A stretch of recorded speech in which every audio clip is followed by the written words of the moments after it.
Selamat berjumpa kembali dengan kami, channel Film Legenda Nusantara. Dalam channel ini, kami akan menyajikan cerita-cerita legenda, cerita-cerita sejarah Nusantara, kejayaan Nusantara. Semoga kita semua akan menyadari bahwa negara kita, Nusantara, adalah negara yang sangat luar biasa. Salam NKRI. Kidung Senja di Mataram bagian 58. Orang itu sudah menerjang dan mengeroyok 3 orang pimpinan Dayatirta, menggunakan kolor atau golok mereka. Mereka itu rata-rata memiliki ilmu kedikdayaan, maka Santiko, Barowo dan temannya harus mengerahkan tenaganya untuk melawan.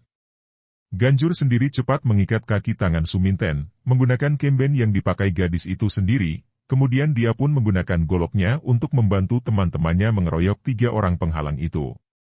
Terjadilah perkelahian yang seru antara 3 orang pimpinan Dayatirta melawan 8 orang warok muda yang bengis dan ganas itu. Kalau saja mereka itu bertanding 1 lawan 1, pihak Ganjur tentu akan kalah.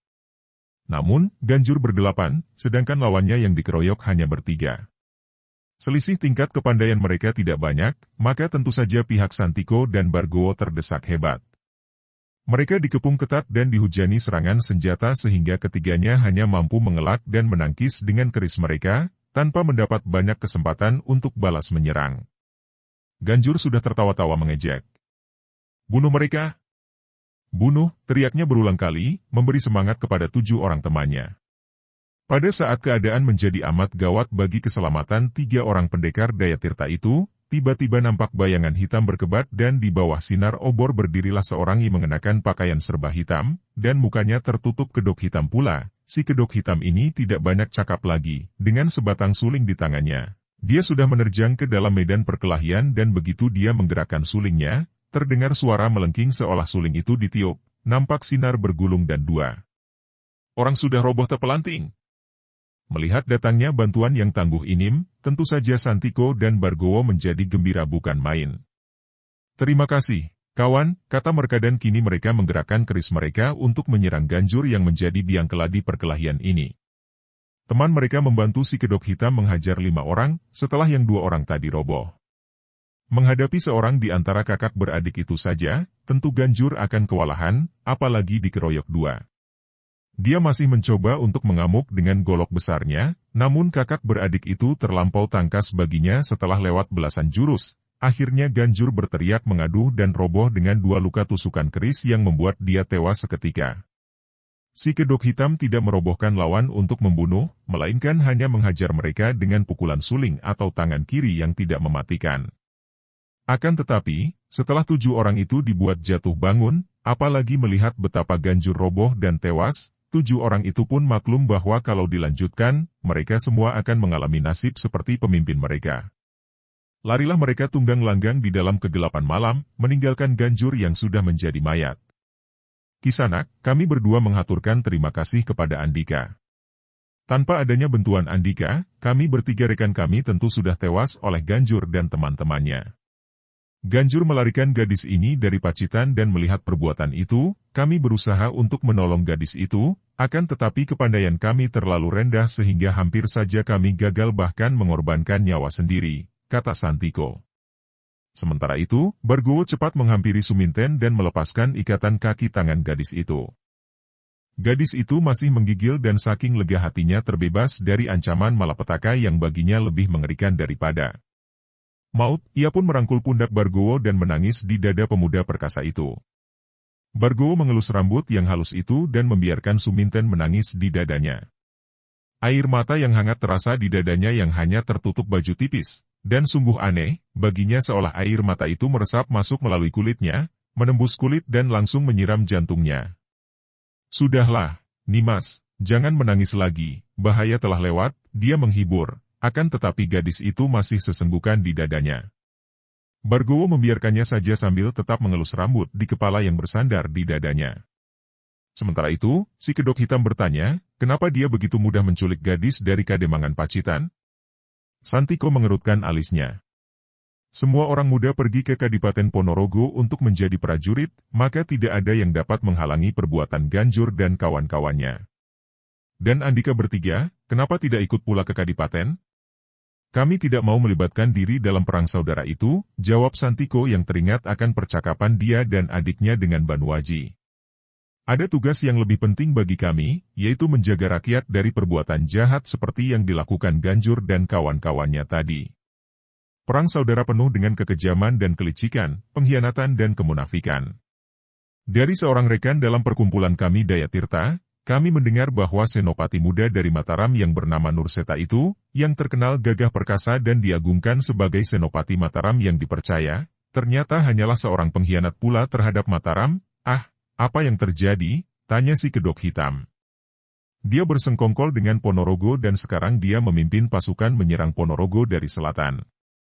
Hahaha, sekali ini Mataram kecolongan. Tentu saja dia tidak membawa tentaranya menyerbu, bahkan memperkuat pertahanan Ponorogo dengan memukul pasukan Mataram. Kami tidak sudi terlibat dalam urusan yang kotor seperti perang saudara itu. Sudahlah, itu bukan urusanku. Aku pergi sekarang, harap Andika berdua mengantar gadis itu pulang ke rumahnya dan mengurus segalanya dengan baik. Sebelum Santiko sempat menahannya, si kedok hitam sudah melompat dan menghilang dalam kegelapan. Pada saat itu, terdengar Suminten menangis dan memanggil nama ibu dan bibinya. Mari kita antar ia pulang, Kakang Santiko, kata Bargowo kepada kakaknya yang masih berdiri tertegun memandang ke arah menghilangnya si kedok hitam. Baru dia sadar dan cepat menghampiri adiknya yang masih merangkul Suminten yang menangis. Baik, akan tetapi bagaimana dengan mayat ini? Dia menuding ke arah mayat Ganjur. Kakang Santiko, kita urus dulu adik ini. Biar mayat Ganjur diurus oleh kawan-kawannya, atau kalau kawan-kawannya tidak mau mengurusnya, kita ajak penduduk Pacitan untuk menguburnya. Akan tetapi yang terpenting adalah mengantar adik ini pulang. Aku khawatir keadaan ibunya dan bibirnya. Dua orang kakak beradik itu lalu mengantar Suminten yang masih menangis memasuki kademangan Pacitan yang masih sepi dan gelap. Suminten setengah berlari menuju ke rumahnya dan lari masuk ke dalam rumah melalui pintu depan yang masih terbuka. Dua orang kakak beradik bersama seorang rekan mereka mengikutinya dari belakang dan mereka melihat seorang wanita setengah tua menangisi seorang wanita lain yang menggeletak mandi darah. Ibu! Ah, ibu! Suminten menubruk tubuh yang terbujur tak bernyawa lagi itu, merangkul mayat ibunya dan akhirnya ia terkulai lemas pingsan. Gegerlah seluruh penghuni Pacitan ketika mendengar bahwa ibu Suminten terbunuh oleh perampok dan Suminten sendiri diculik oleh Ganjur, nama yang sudah mereka kenal karena pernah Ganjur membuat ribut di Pacitan. Akan tetapi, Suminten dapat ditolong oleh 3 orang pria perkasa yang mengantarnya pulang, bahkan Ganjur tewas di tangan mereka. Para penghuni datang melayat, dan mereka membantu pula pemakaman ibu Suminten. Bahkan beberapa orang laki-laki tua yang masih kuat, membantu Santiko dan Bargowo untuk mengurus jenazah Ganjur yang ternyata tidak diambil oleh kawan-kawannya. Setelah semua beres, Bargowo mengajak Suminten untuk ikut bersama dia dan kakaknya. Kami khawatir kalau kawan-kawan dari Ganjur datang membuat pembalasan ke sini, Nimas, Suminten, kata Bargowo. Sebaiknya, sementara ini sebelum keadaan aman dan penjaga keamanan di Pacitan tersusun kembali, Andika ikut bersama kami. Kakang Santiko dan aku serta kawan-kawan kami akan melindungimu. Kini Santiko melihat betapa cantiknya ledek muda itu, yang membuatnya merasa kagum dan dia sepenuhnya setuju dengan rencana Bargowo untuk melindungi dan mengajak Suminten ikut mereka untuk sementara. Apa yang dikatakan adikku Bargowo benar, Nimas. Apalagi kalau diingat bahwa Ganjur adalah murid Ki Wirobandot yang sudah terkenal sebagai jagoan di Pacitan. Dia sekarang ikut pula membantu pasukan Ponorogo. Akan tetapi kalau dia sudah kembali ke sini dan mendengar tentang kematian anak buahnya, tentu dia tidak mau menerimanya begitu saja, apalagi mendengar kematiannya adalah karena Andika, Nimas Suminten. Suminten menggunakan sapu tangannya untuk menyusut air matanya, lalu menoleh kepada bibinya dan berkata kepada kedua orang kakak beradik itu. Terima kasih atas limpahan budi Andika berdua, Kakang Mas.